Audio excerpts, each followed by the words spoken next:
everybody. My name is Abel Korzeniowski. I'm a film composer, and we're here to talk about everything film related, and especially film music. Well, Abel, thank you so much for inviting me here to your studio. It's such a great honor to sit down with you. Thank you, my pleasure. So to start off, I would love to talk about your background, and especially kind of coming from Poland and growing up there, and when did music kind of find its way into your life, and when did you kind of veer to the path of film and television composing? I started quite early because of my family, my musical family. Mm-hmm. My mom played the cello in opera, so this was my natural career choice at the age of 6. And from there on, I kind of followed my path and played my cello. I didn't like practice very much, and I had a terrible problem with stage fright. Oh wow! Okay. I could really burn inside when I was playing to a live audience, which was unfortunately a part of this musical education. Right. So at the point when I discovered film and that there was music in film, this was something incredibly alluring in the sense that I would be able to write something, and then I don't have to stress about it. I would just I can present my work, and this would be whatever I achieved.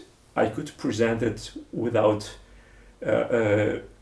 stressing that I would pass out or and you get to work in a nice solo area. and work of a film composer obviously is a solitary one. Yes. So really no one bothers me too much. So this was this aspect that I really enjoyed. I was aware that I need some kind of education to back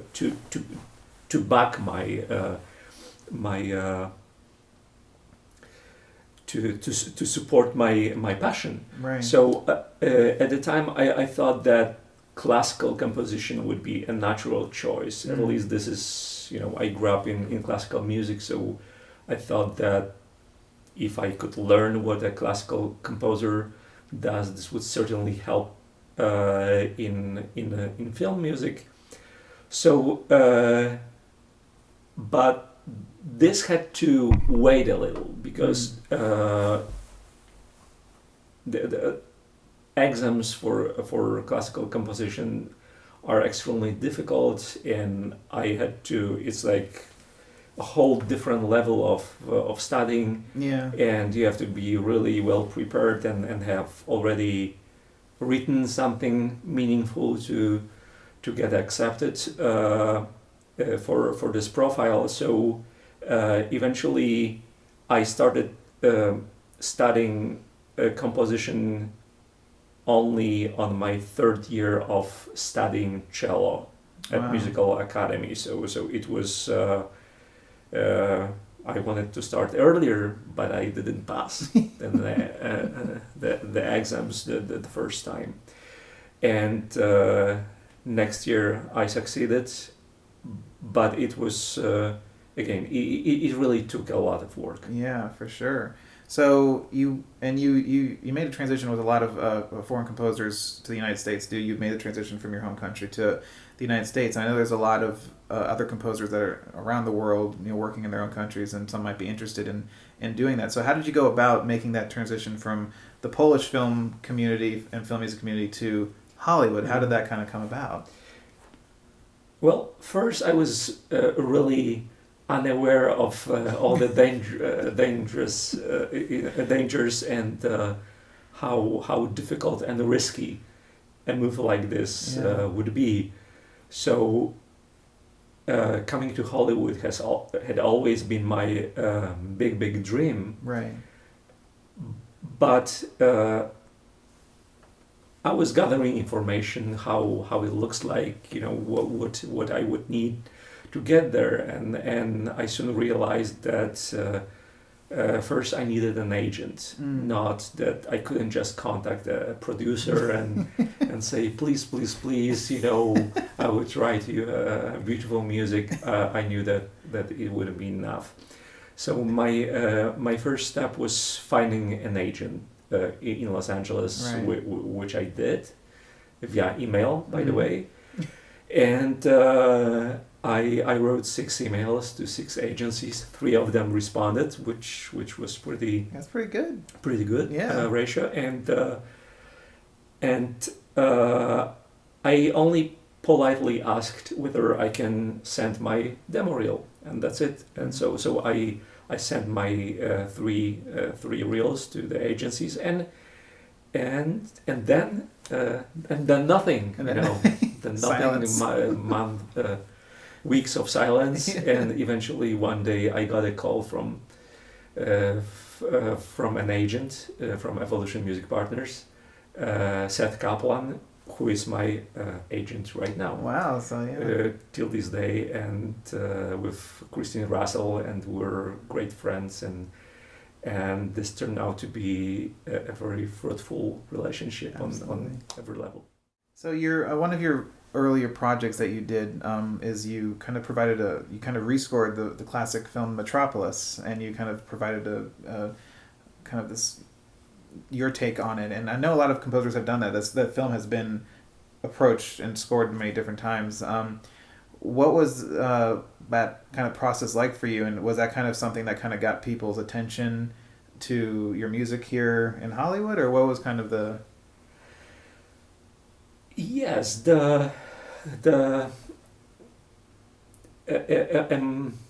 scoring a silent movie, writing a new score is nothing unusual. It's been done many times, and but for me, Metropolis was a test. Mm-hmm.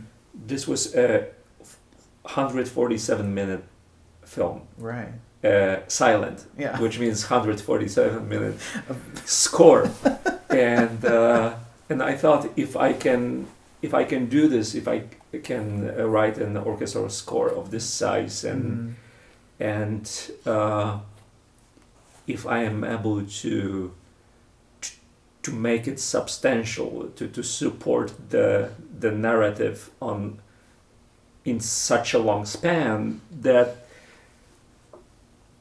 it was like a test for me whether I'm ready to go to Hollywood, to show something spectacular with big forces. And since I got this offer to write music for it, and I was promised that I would have any type of orchestra and choirs and everything in it, so it was really a wonderful opportunity. Yeah, impossible to say no to with all that.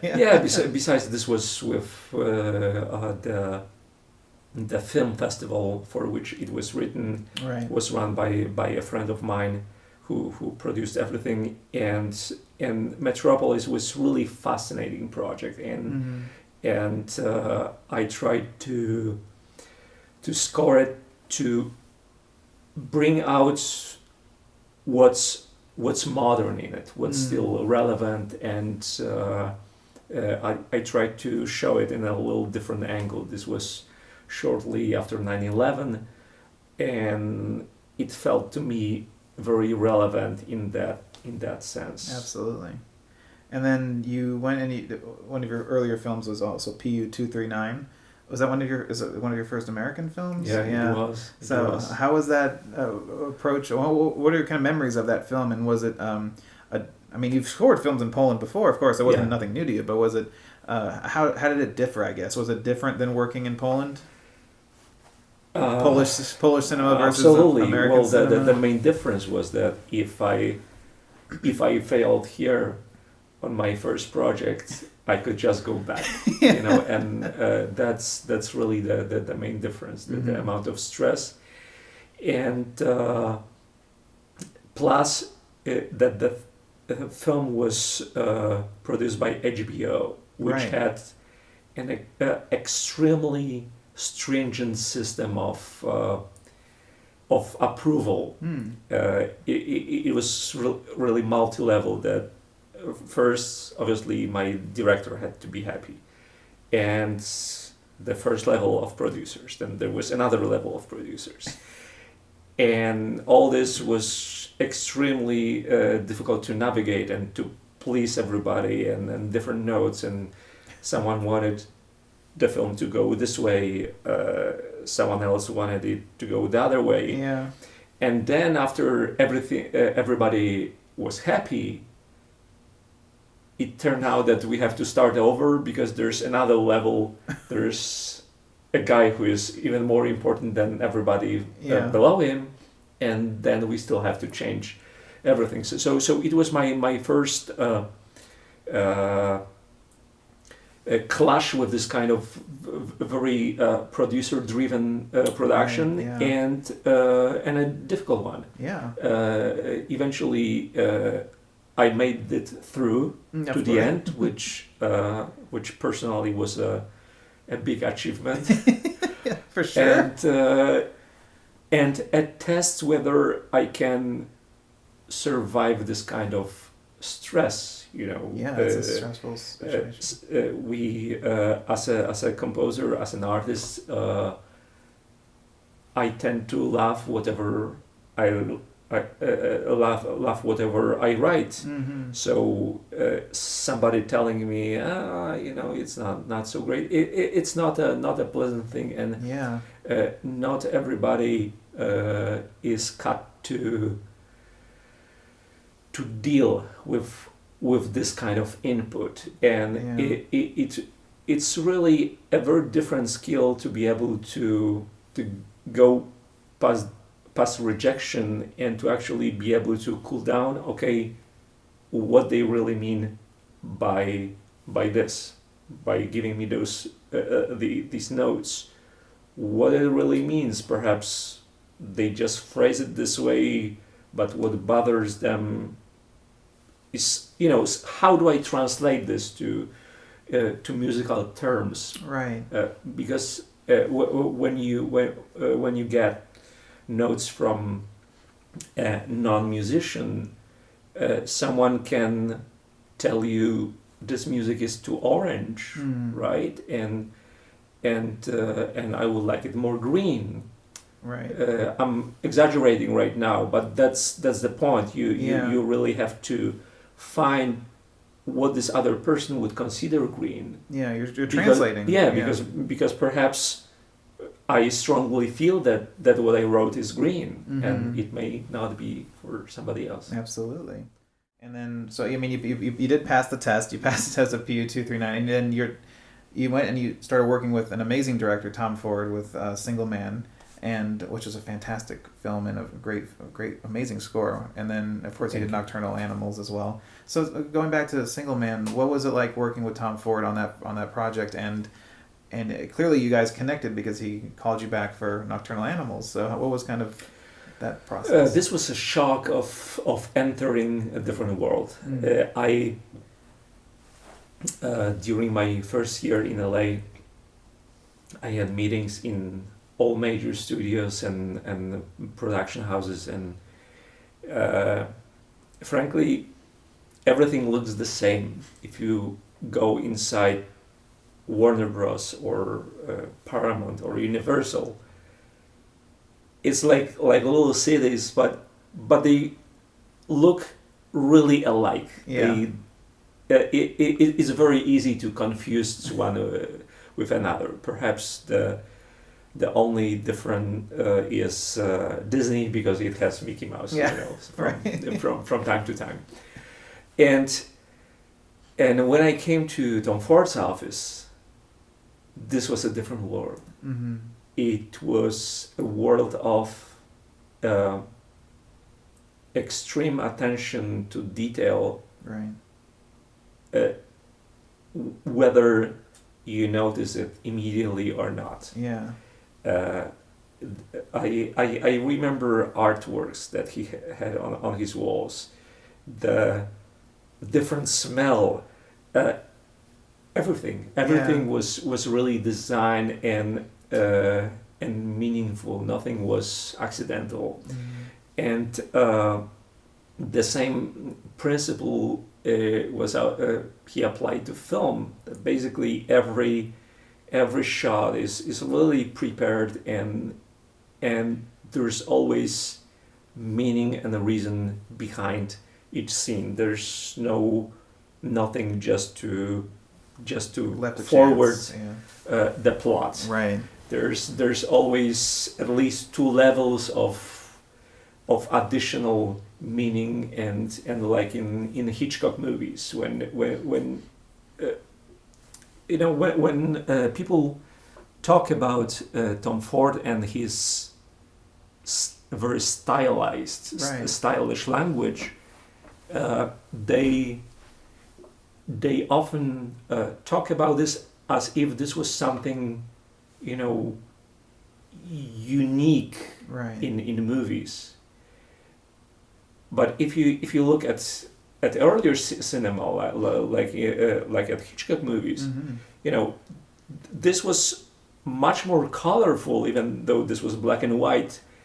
The amount of detail Hitchcock put into each frame, and how it's lit, how it all creates this incredible mood, which is as much important as the plot itself. Absolutely. And we wouldn't have the same thrill in Vertigo if we didn't feel this something intangible in every scene. Right. And how you do this? You pay attention to every detail, and you understand how everything can affect each other, and including costumes, makeup, lighting, set design, music, not only dialogue and a situation that we're shooting. And so, you did Single Man, and now you work on Nocturnal Animals, which is another fantastic score. And I just love your music because I think you're an auteur, and I really think that you have a very distinct sound. So what was it like approaching this film, and what was, I guess, when you had your conversations with Tom, what did this film need musically, and what was your approach for this specific film? Nocturnal Animals were extremely demanding because of the restraint of the main character. Right. She gave up a lot in her life. She chose to be to have financial security and financial success, but she kind of lost her happiness and her whatever she really wanted to do in life. And so it's a very sad and it's a sad person and someone who is incredibly sort of tight on the outside. It's like living in an arbor. She lives in a beautiful, gorgeous house made of concrete. It's like a cold modern castle in a way, and music had to reflect those elements. So it was a very fine balance as to how far musically we could go in terms of drafting emotions and how much pushing would be too much. So it's really hard to describe. Yeah, it's an experience for sure, and it's something that the way your music works with the images and everything is it's beautiful. So it's a real accomplishment for sure. Thank you. So we're jumping around the timeline a little bit, but I did want to talk about W.E., which is one of the first scores that I heard of yours and how I fell in love with your music. And so Madonna directed the film. What was it like working with her? and creating that. I mean, it's such a beautiful world. The music that you created there, kind of building that sonic world. And what was she like working? What was it like working with her as a director? Being collaborating with someone who, she's a musician as well. yes, who has such a vast and different experience Mm-hmm. is always an incredibly fulfilling artistically, because her understanding of music was naturally very different than mine. Right. Mine was classical, hers was pop music, Mm-hmm. and I didn't necessarily. Obviously, I loved pop songs as a kid, but you know, it's not my world. It's not something that I grew up doing. So once we got through the first communication, Mm-hmm. you know, what I would mean by saying something and what would she mean. Right. It became really interesting understanding her different point of view. That, for example, from the point of view of classical music, it's something natural that you start a piece a kind of smaller, then you introduce it gradually and develop until at the very end, the last 2 minutes, it blooms, Right. and it's it's breathtaking. Yeah. Well, her approach is, okay, so why don't we cut everything until this moment and let's just start with this bloom. Right.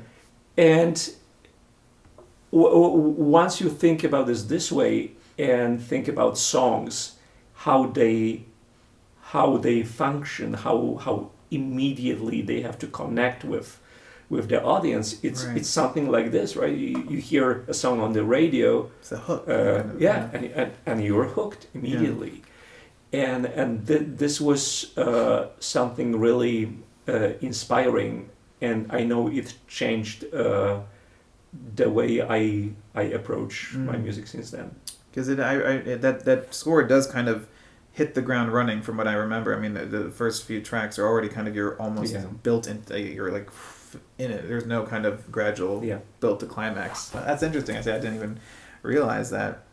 And then, of course, another score of yours that you worked on was Escape from Tomorrow, which was made headlines because of the way it was shot. Was it ever for you was there any resistance or hesitation to taking on that project, knowing that it was secretly filmed at Disneyland, unauthorized?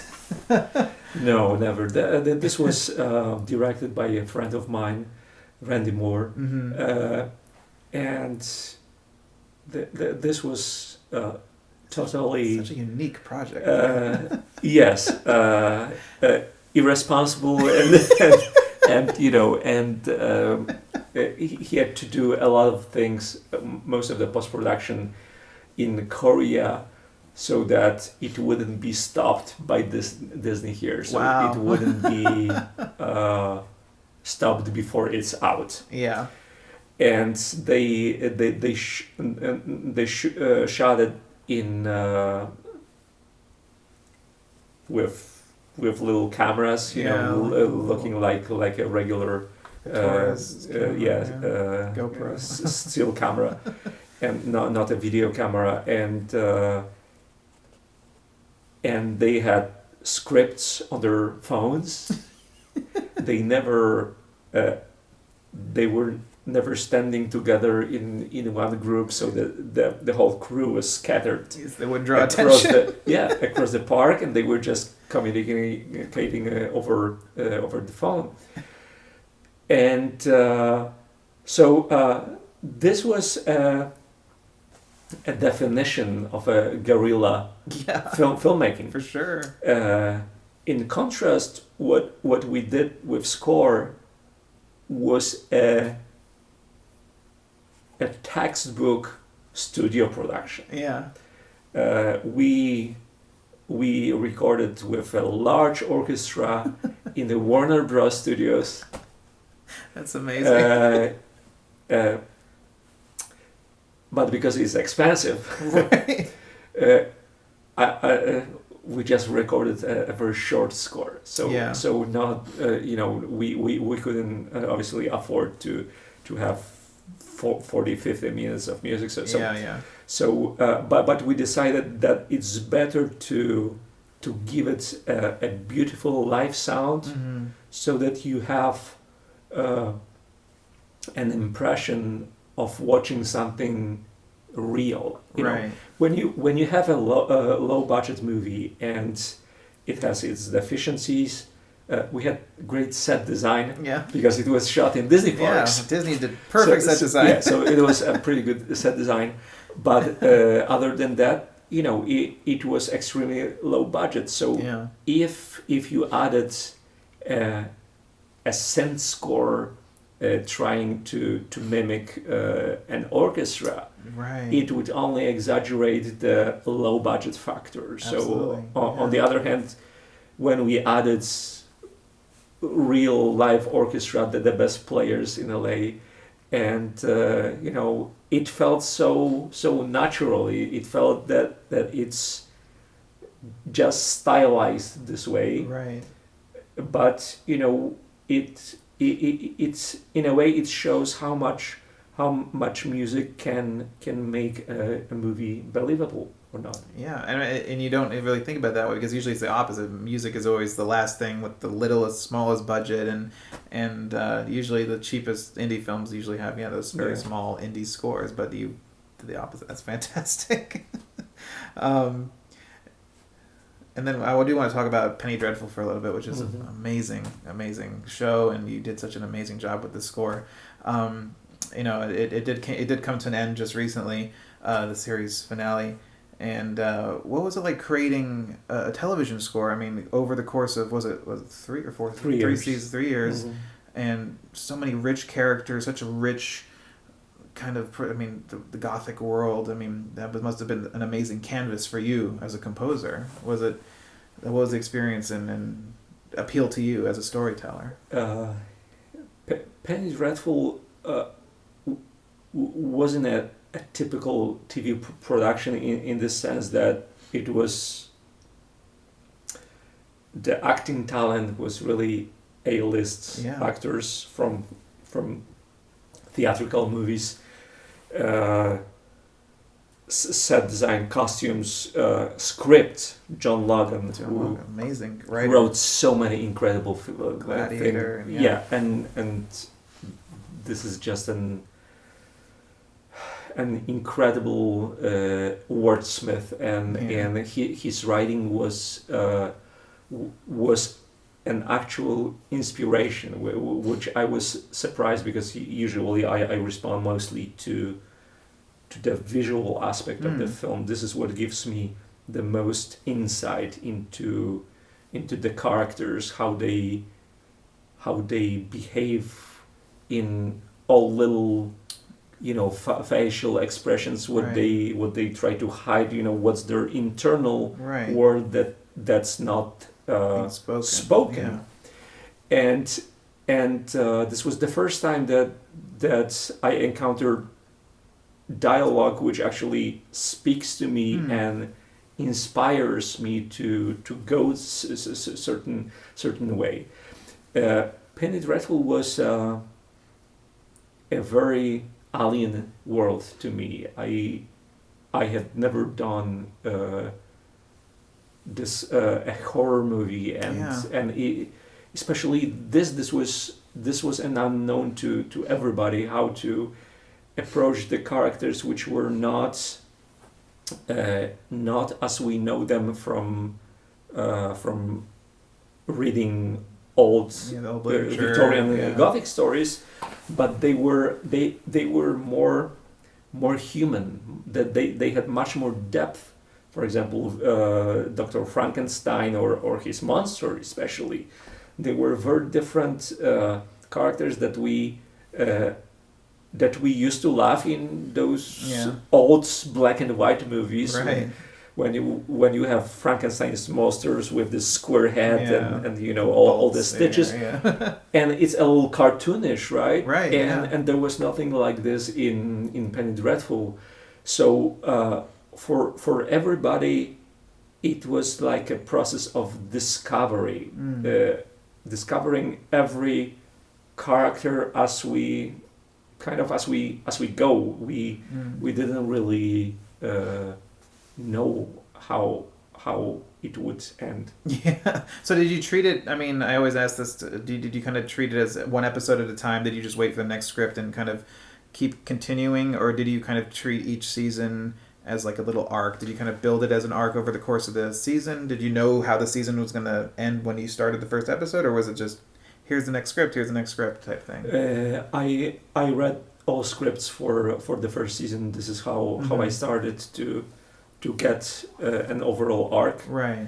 And then I was given an episode after episode. Right.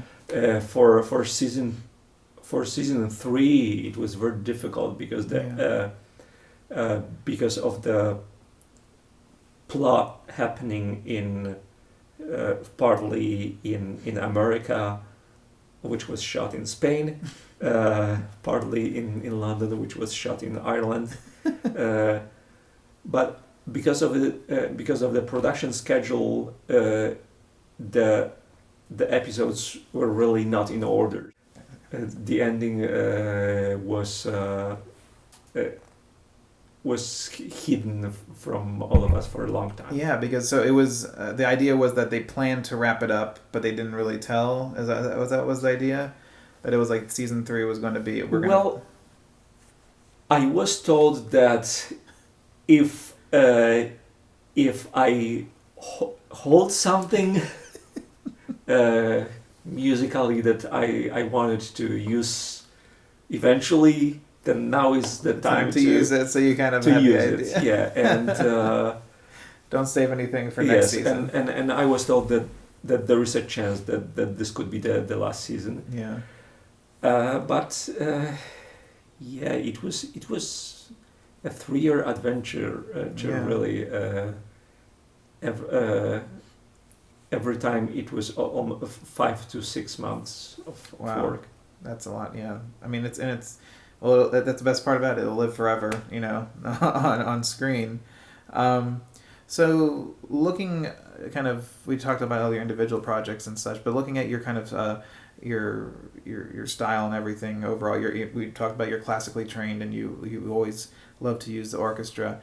But we do live in a modern time where synth and electronics and everything are kind of the norm and the expected. And being such a classically trained composer in this world, what are your views on, you know, the industry kind of saying, let's get it out quicker, cheaper, you know, where you're really kind of keeping this tradition alive of orchestral writing? Yeah. I do something else. Slower. More expensive instruments, more expensive instruments. So the way I treat electronic instruments is like as I would an acoustic instrument, which means that if you have a low quality violin, it has a really harsh sound. It doesn't have the silky tone, no matter how good a player is. Right. It's not as pleasing. And if you assemble an orchestra, a violin section from instruments of poor quality, it is a very different sound that's a group of beautifully crafted instruments. Right. And also expensive. Yeah. So one of my first impressions of working in Los Angeles was that oh my God, I've never heard a violin sounding like this. So soft and velvety, and how they do it. And you know, well, this guy has a Stradivari, you know, okay. So I tend to apply the same principle to electronic instruments, and for me to include any electronic instrument in my score is a really big deal. Mm-hmm. I try to, well, as everybody, I had a period of, trying every new plugin, Yeah. and and it's fascinating, and it's addictive. It's also really distracting, and it's like at some point you need to get another toy, Right. which doesn't necessarily make you better things. It's just a new toy. Right. Absolutely. So I'm slowly moving from software to hardware, and trying to do as little inside the computer as possible, which means well, if we mix music obviously in a studio, so Right, it's with yeah. with serious hardware Mhm. and really well crafted equipment. But this also applies to electronic instruments. I tend to, even though I appreciate how much software synthesizers evolved, I still can hear a difference, and just listening to a proper hardware synthesizer where electricity has this incredible vibrancy is a little like dealing with an acoustic instrument. Yeah, but I just love the way you treat music and the way you treat orchestral music. I mean, and I think it's something that I love that you keep it part of your sound, your style, because I don't think you can replicate. I mean, there are some great synth scores out there, but the way you, as I said earlier, I mean, the way you can make a violin cry almost, the performance, I think the human touch of that is completely, you can't substitute that. So just kind of looking overall, the entire process that you, no matter what film you approach, what would you say is the most difficult part of your job? If you had to pinpoint from the process from start to finish, from starting a score to finishing a score, what would be the most difficult? Or does it change every time? Is it always kind of... No, it's always the first note. It's always the the beginning. Not the first note that you play. The first note that you decide to accept. Mm-hmm. Because this is something that will determine whatever you write next. If I decide that, okay, so it's gonna be a theme here, then I'm gonna be living with this, right? Yeah. And if it's not so as great as I thought, then I will deal with this problem all the time throughout the whole score. Wow, yeah. Which means that it just bears an enormous responsibility. This first motive that gets that makes it into the score. Absolutely. And so on the other side, what would be the easiest part of the job? The most enjoyable, or maybe not even enjoyable, but just the part that kind of just, you can just, oh, this is very simple for me, or fun, or save more. It's the recording session. The recording session. This is to me, it's something sacred. Yeah. It's like a mass in Catholic Church. Yeah. It's the moment where I no longer have to listen to ugly electronic demos, and I can present my music as I have it in my head. Right. And I can work on actual emotions and interpretation, and the feeling of conducting an orchestra in this moment. It's unlike anything else in the world, really. It's very visceral, and I don't know. It's hard to describe. It's the process of scoring is beyond anything you can experience during a live concert, because you're Right. so close to the players. You're in the middle of them, in the middle of everything. It's in a way it can be overwhelming because there's so much going on and so much intensity Mhm. around you. But yeah, it's at the same time it gives me it always gives me this incredible adrenaline shot. Yeah, for sure. And I've been to a couple of recessions, and it is, even if someone who hasn't written the music, just to see it come to life is Yeah. it's really something very special. Um, so kind of, if you could pick any other role on a film set, not the Mhm. composer, writer, director, producer, set designer, if you could pick one other one to do, what would you pick?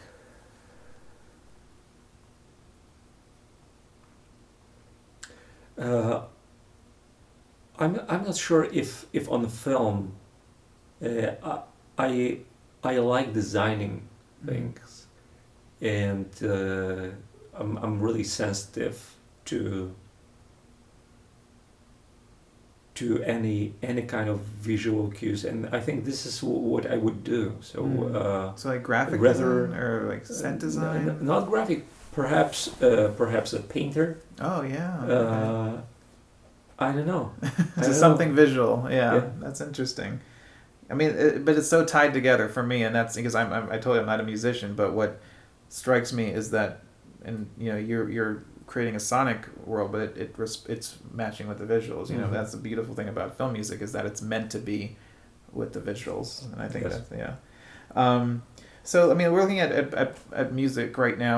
I feel like we're seeing this kind of resurgence of live film music, and we're seeing all these concerts everywhere. And of course, in your home country, in Krakow, we have, in Poland, we have this amazing film music festival every year. I mean, do you see that? Do you see that live film music is sort of becoming more part of pop culture these days, or do you still see it as kind of this niche thing that needs to break out more?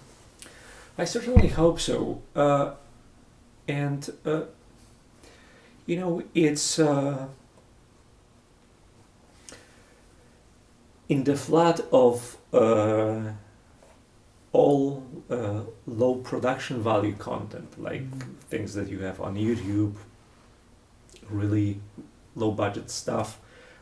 I don't mean it's, you know, it's valuable, it's great, it's an entry to bigger things, but this is what we get mostly, right? So this very cheap quality of everything. This is in when you shop, right? When you go buy food, everybody tries to sell you something really cheap so that Right. you get it. And a live concert with an orchestra is one of the few things that can never be cheap, Yeah. because it takes an insane amount of work first to get For get a player to train a player to be able to be a classical orchestra player, and then to have this concert. It's I think it gives us a glimpse of something really pure and deep and emotional, and I think it's that there's very few things in our life that have this kind of quality. Absolutely. I mean, and yeah, there's nothing like seeing it. I mean, in the audience and seeing it like that, and hearing it like that. Yeah, especially that it's happening live. Yeah.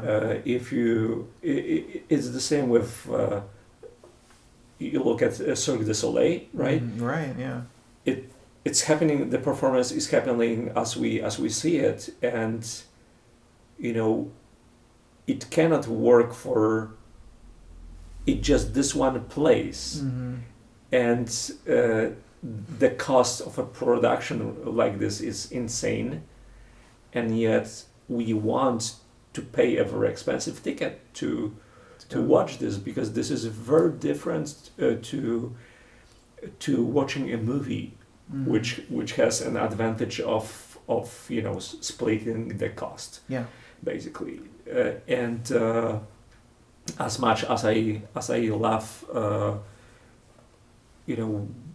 movies which are well produced and polished and imaginary, and it's still something different the moment when we can connect to perfection just in real life, in real time. For sure. Well, Abel, I want to thank you so much for your time tonight. My pleasure. And it was such an enlightening chat to sit here and pick your brain for a little bit. So thank you so much. Thank you very much.